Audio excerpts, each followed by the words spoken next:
and welcome to Trending Pinoy Celebrity.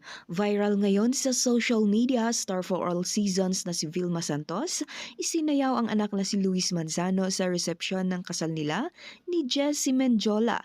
Isang napakasayang ganap ito para sa mag-ina sa espesyal na araw ni na Luis at Jessie. Maging ang tatay ni Luis na si Edu ay lumapit din sa anak nila ni Vilma upang yakapin ito. Nasiyahan din ang mga netizen dahil na videohan ang pagyayakapan ni na Vilma at Edu na nagpapakita ng magandang pagkakaibigan pa rin ng mga ito. Panigurado na ang ganitong magandang samahan na Vilma at Edu ay isa sa nagpapasaya sa kanilang nag-iisang anak na si Luis. Di maitatanggi na lalong pinagtitibay ang kanilang pamilya dahil sa espesyal na okasyon na ito para kay Luis at Jessie Menjola.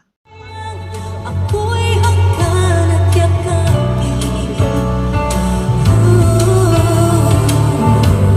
hanggang sa pagtanda natin.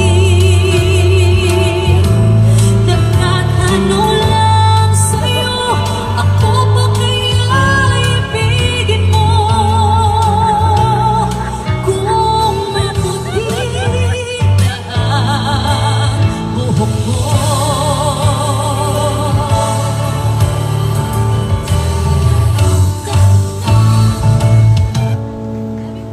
What a beautiful moment. Another beautiful moment in the wedding of Jessie and Luis. Everybody, ladies and gentlemen, can I ask you all, can we all please give a well-deserved round of applause for the parents of our newlyweds, Luis and Jessie.